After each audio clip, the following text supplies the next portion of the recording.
All right, Alexander, let's do an update on the military situation in Ukraine. And I believe the place that we need to focus on for this update is Kupiansk. Perhaps you may want to discuss the situation in Pokrovsk, Seversk, and a Russian buildup and advance in the south, in the Zaporozhye region as well. A lot of fronts to discuss. All of them, Russia advancing across all these fronts. The Russians moving forward everywhere. Now, back in August, we had this extraordinary and very surprising Russian breakthrough northeast of Pokrovsk, which I still believe is the main battle that is taking place. But the Russians suddenly broke through northeast of Pokrovsk. We discussed it at the time. We spoke about how the Russians were capturing villages which were completely undefended, and there seemed to be no Ukrainian troops there. And this was putting in peril Ukrainian supply lines, not just to Pokrovsk, but to Konstantinovka as well. What then happened is that entirely predictably, and the Russians must have known that this would happen, Zelensky and Syrskyi, the Ukrainian chiefs, the military chiefs, realized that this had to be stopped in some way. So because the Ukrainian army is, as every report says now, desperately depleted, short of manpower, out of reserves, the mobilization process has all but broken down. They had to deploy units from other battlefronts. They rushed them to this area of northeast Pokrovsk to hold the positions there. And what has happened is that the result is that the Ukrainians no longer have the forces or the reserves to hold back the Russians in other places. So what we see is major Russian advances in the north of the battlefronts, in the Kupyansk, Liman, Seversk area, and in the south, in Zaporozhye. Let's deal firstly with the north. Now, the point to understand about these northern areas, Kupyansk, Liman, Seversk, they're all connected with each other. They all ultimately derive from the military geography, if you like, that was created by the Russians after they captured Bakhmut in May 2023.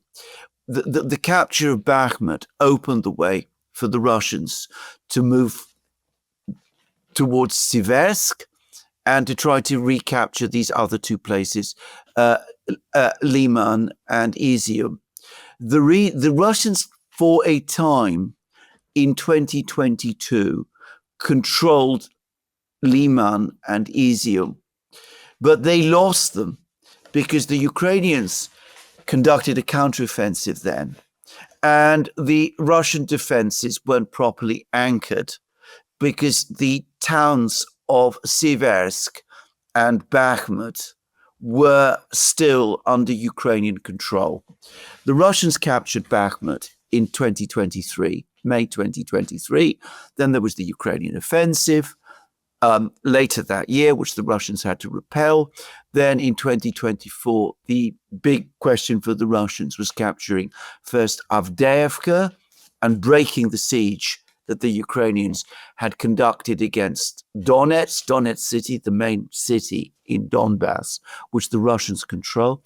And the Russians also wanted to push the Ukrainians further and further away from Donetsk city, and that meant advancing all the way to Pokrovsk and capturing all of those places that ultimately threatened Donetsk. Now they have returned to this territory.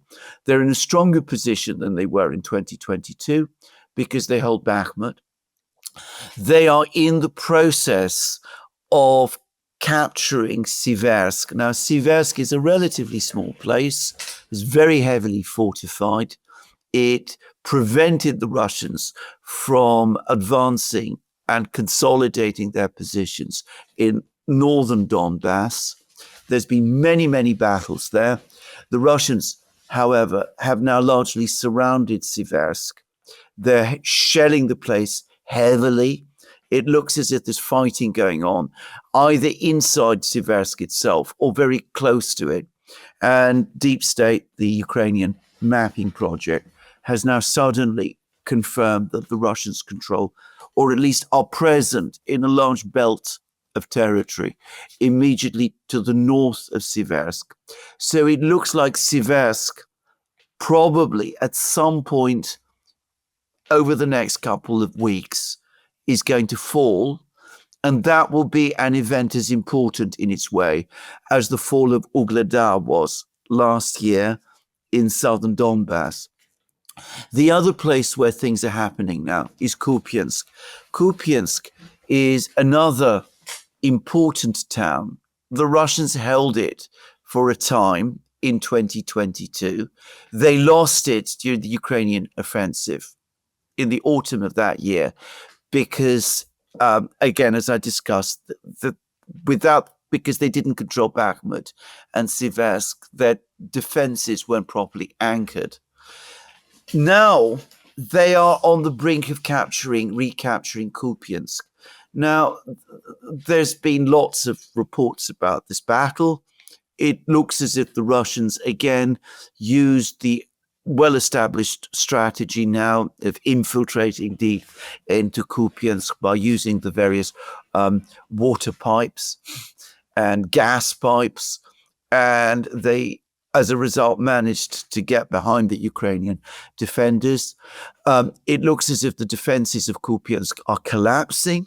There's been a report on the official Russian news agency TASS that nearly all of Kupyansk now is under Russian control, that the Ukrainians only hold some rearguard positions and are starting to withdraw from Kupyansk. Kupyansk is it's a biggish place, about 26,000 people before the war. But what makes it important is that if it is captured, then the Russians can advance and move towards capturing two other places that they held for a certain time in 2022. These are Izium and Balakleya. Izium is a major transport artery. It is the remaining road through which the Ukrainians send supplies to their forces in Donbass. There were two major road junctions, one in the north, one in the south, through which the Ukrainians sent their supplies to Donbass. The one in the south was Pokrovsk, which the Russians are in the process of storming. The one in the north is Izium. If the Russians control Izium and are able to hold it, which if they capture Siversk, and they now hold Bakhmut, and if they also capture another town called Liman, which they're almost certain to be able to capture very quickly once Siversk holds, then they will be able to hold Izium. Then with Pokrovsk now likely to be stormed and to fall, in my opinion, fairly soon, the Russians control all the big supply lines to Donbass. If you look at the map, you can see the roads, the road network and the railway network.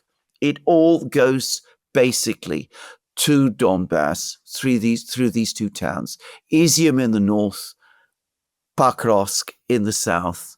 And that's clearly what the Russians are working to do. And after?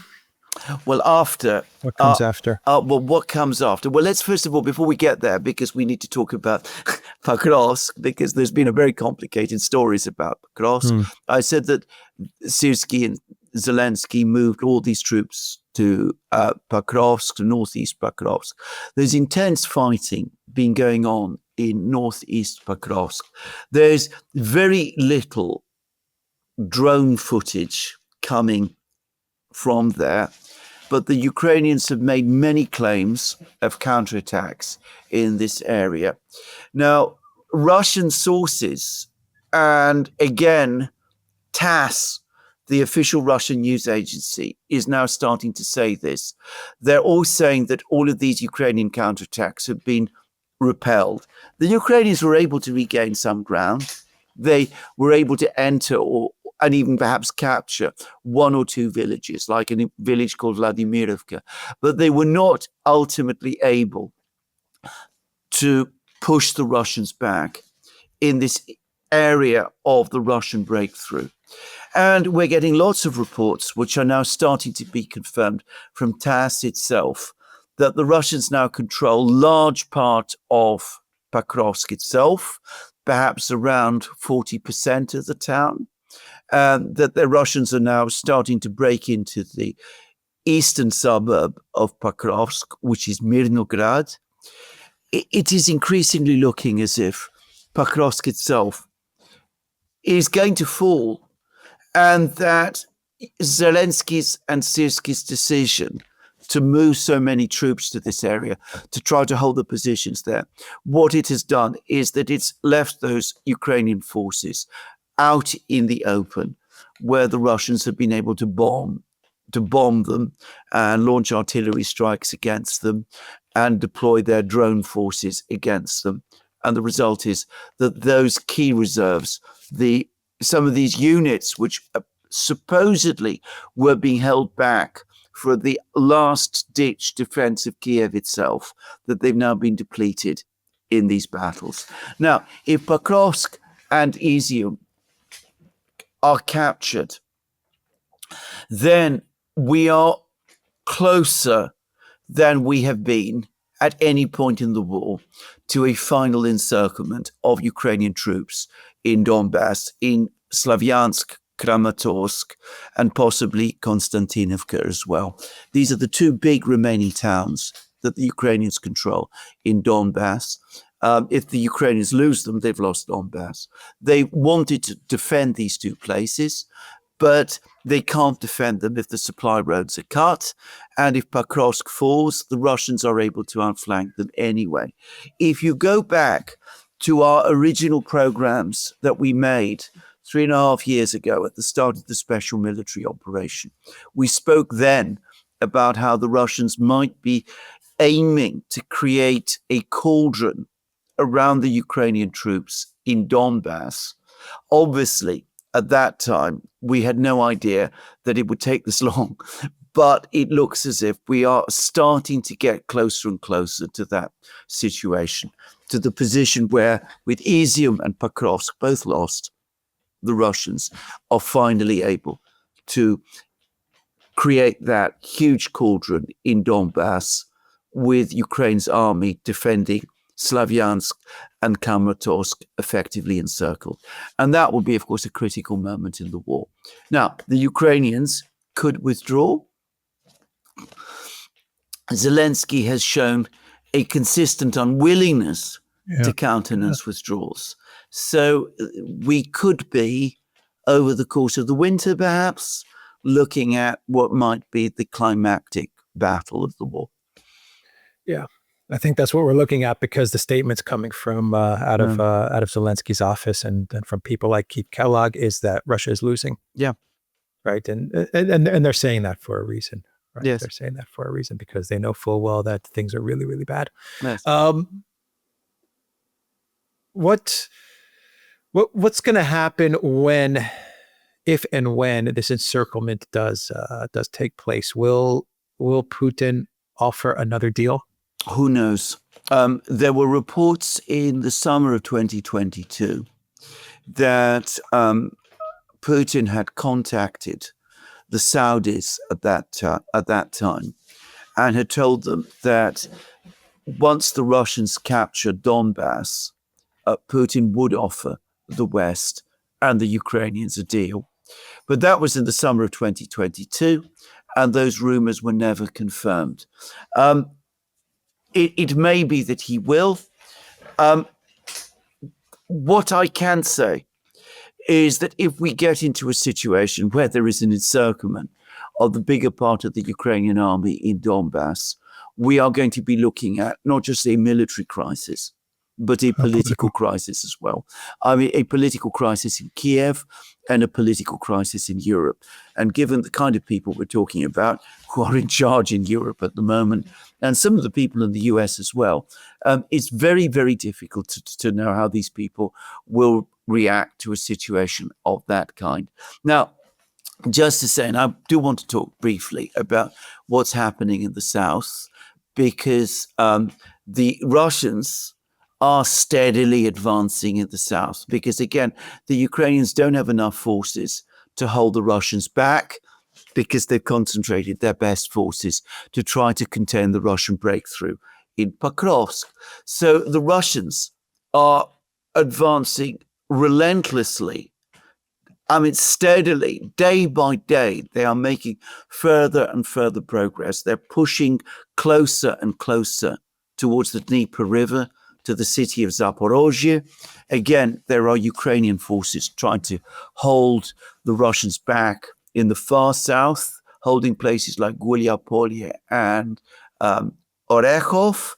But those towns now look themselves to be at risk of eventual encirclement if the Russians continue to advance from the east towards the west in the way that they're doing. There could be another simultaneous crisis developing, because Zaporozhye, this big industrial city on the Dnieper, is exactly in that central area of the Dnieper that I have talked about many times. If the Russians reach it, if the Russians reach the Dnieper at that point, then that is another massive operational crisis for Ukraine. Maybe not as dramatic as the crisis in Donbass, if the greater part of the Ukrainian army is encircled, but it would be in some ways every bit as grave. And it looks as if both of these events are progressing at roughly the same speed. Remember what the Russian Defense Ministry said once about how they conduct operations rhythmically, everything working together in synchronized and in its time. Well, we're starting to see how that is playing out. Yeah, and the time period where all of this is going to play out is in the winter. Yeah. And it looks like the Russian military is once again targeting energy infrastructure. Exactly. So, I mean, that's going to have a compounding effect on the catastrophe that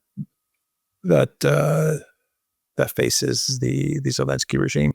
Yes, exactly so. Yeah.